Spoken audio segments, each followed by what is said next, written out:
Méditation du troisième dimanche de Pâques dans l'année A. Les disciples de Maüs étaient en train de raconter ce qui s'était passé avec un découragement et un désespoir calamiteux. Ils étaient en plein désarroi. Il semblerait qu'il n'y avait plus d'avenir.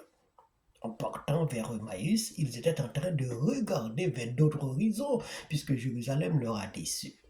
La souffrance, la passion, la crucifixion et l'ensevelissement d'un être qu'on croyait pouvoir leur délivrer du cacan de l'occupation les ont laissés dans une situation humaine sans issue. Un espoir perdu, tandis qu'ils sont devenus aveugles par devant ce qui venait d'arriver, et surtout sans alternative. Il n'y en avait plus qu'une désillusion après cet événement choquant, la crucifixion. Les croyants étaient abasourdis complètement. Cela avait un goût amer dans leur bouche. Tout le miel a tari, reste l'absinthe amère, disait l'autre. C'était dans ce carrefour de confusion et de désespoir que les disciples se trouvaient en ce jour-là, en train de retourner vers les villages pour vaquer à leur occupation première. Ils parlaient et discutaient de l'événement comme pour faire sortir de leur angoisse, leur énervement et leur colère.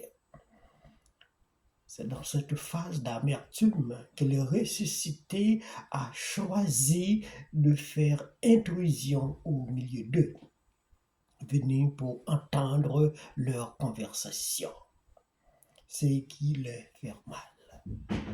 C'est insupportable cette désillusion qui vient de frapper leur groupe. Ce n'était pas facile d'avaler. Et comme dit Luc dans son évangile, les yeux étaient comme bouchés et ils ne l'ont pas reconnu. C'était le cas de l'aveugle né au 4e dimanche de Carême. Il ne reconnaît pas qui lui a ouvert les yeux. Il leur questionnait sur le sujet de leur conversation et il se mit à lui parler de ce qui venait d'arriver. Les chefs ont détruit notre grand prophète. Un grand prophète s'est levé parmi nous. Dieu a visité son peuple. Cette parole s'était fait entendre après que Jésus avait guéri l'esclave du centurion romain et levé le fils de la veuve de Naïm dans son cercueil. C'est un grand prophète que les chefs ont fait périr. C'est une perte énorme pour Israël. C'est pourquoi on le pleura comme on pleure un fils unique.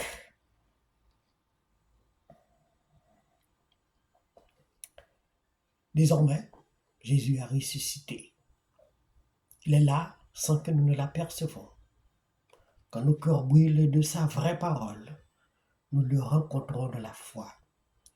Quand nous le découvrons, nous ne pouvons rester à la même place. Il faut aller dire aux autres qu'il est vraiment ressuscité et que nous avons mangé et bu avec lui.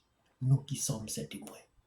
Les disciples ont retourné à Jérusalem à la rencontre des 11 pour les témoigner combien ils lui ont rencontré et le reconnaître. En arrivant, ils trouvent la même discussion et le même discours. On raconte qu'il est vraiment ressuscité, il est apparu à Simon, c'est-à-dire aux disciples, mais aussi pour l'authentification de la résurrection et de son apparition. Désormais, personne ne peut le retenir. Il est surprenant, mystérieux et imprévu. Il ne fait pas partie de l'humanité désormais. Il vit dans le divin.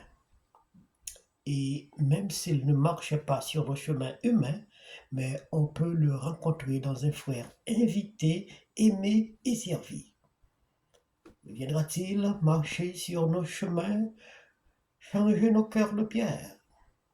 Viendra-t-il semer au creux de nos mains l'amour et la lumière?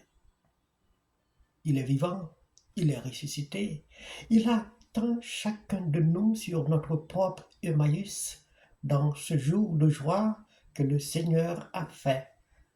Alléluia, il est ressuscité, il est vraiment ressuscité.